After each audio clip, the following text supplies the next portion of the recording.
It seems like everywhere I go nowadays, people are like, hey, funny carpenter, the videos you're making are great, man, but if I wanted to get started renovating my own home, like, what kind of tools would I need to get started? What should I get first? Yes, nobody ever calls me funny carpenter. And I think one person did ask me that question 6 months ago, and I thought to myself, that's a great idea for a video. So here we are. So if you're looking to transform or renovate your home, surprisingly enough, there are 3 tools that are going to do about 70 to 80% of all the renovations. So we're going to take a look at those 3 tools, and then I'm going to make a recommendation for the best possible value in each of the categories. As well, I'll recommend the cheapest possible tool that you can get that's not a total piece of shit.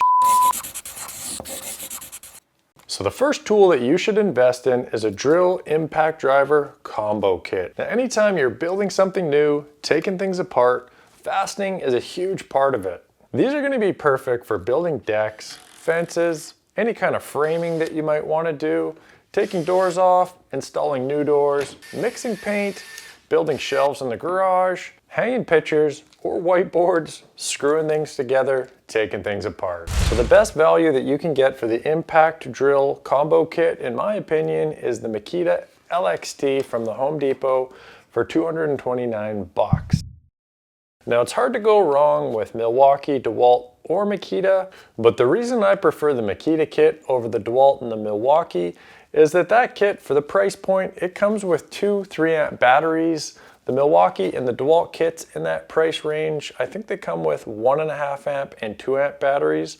So the reason that I like the 3 amp batteries, it's going to give you more flexibility in the future to attach it to like a blower or a vacuum or any of the tools that Makita has.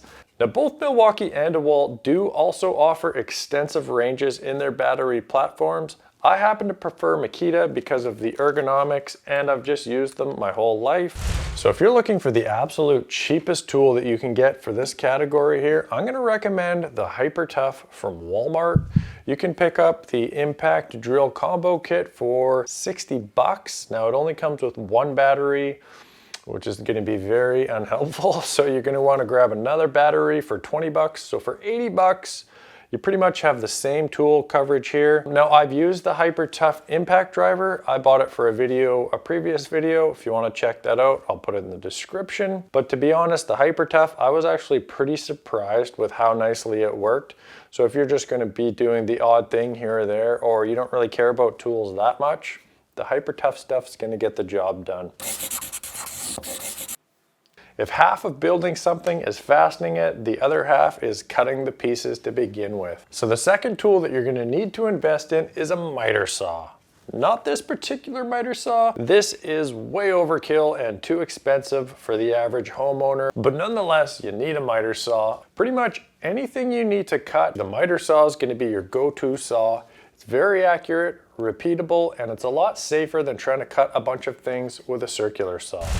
So if we're looking at the best value in this category, my opinion would be the 12-inch stationary saw by Rigid that you can get in the Home Depot in the States for $329. It frequently goes on sale for cheaper, so keep an eye out for that. Now, I would either say the 12-inch Rigid or the 12-inch DeWalt, which is about 20 or 30 bucks more. The DeWalt and the Rigid are very similar in design, so it's going to be hard to go wrong with either one. I've used the Rigid a couple times. There's a few things that I like about it slightly more than the DeWalt. The handle feels nicer. The fence is a little easier to work with. And the little miter pivot just feels a little nicer, but either saw is going to be great. Now, I would not recommend any of those cheaper saws like the Ryobi or any of those kind of really cheap brands with a miter saw. I wouldn't go any lower than the $219 12-inch stationary DeWalt. If you wanted to get like a 10-inch saw, that would be fine too. Makita makes a nice little 10-inch, as does DeWalt and Rigid. So you can go down that road if you're looking to save a few more bucks.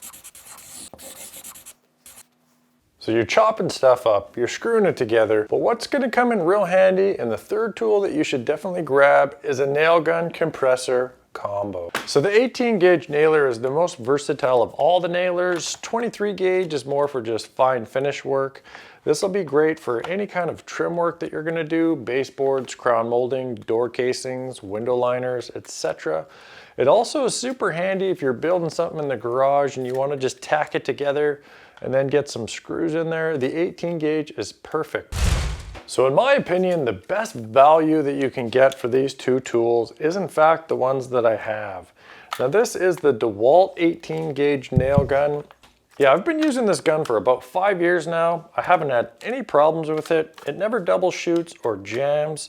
The exhaust comes out the bottom here, so it's not blowing into your face out one side like some of the guns out there. So yeah, this is an excellent value. At 83 bucks, it's a no-brainer. You know, in terms of compressors, there's lots of options out there, and it's hard to go wrong with any of the Makita, Dewalt. Some of the rigid compressors are pretty nice.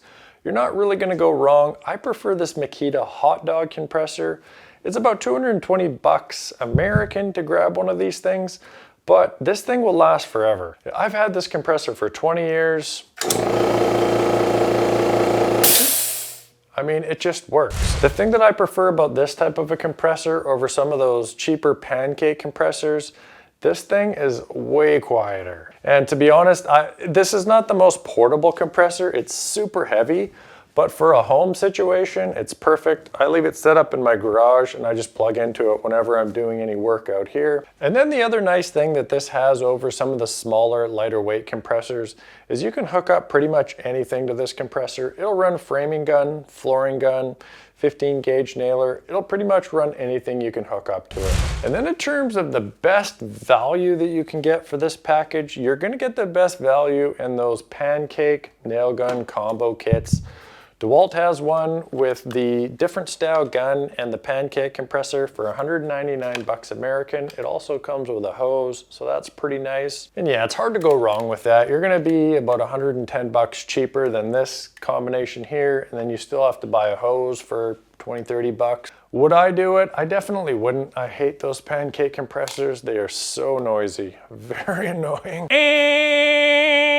But there's a lot of other options out there. And hey, if you've got any tool questions whatsoever, drop them in the comment. I'll get back to you. And if you're getting started fixing up your home, I've got the perfect playlist for you right here. So let's take a look at those three tools. We'll go through each of them. Wow, I am just not talking today. So let's go through the three tools.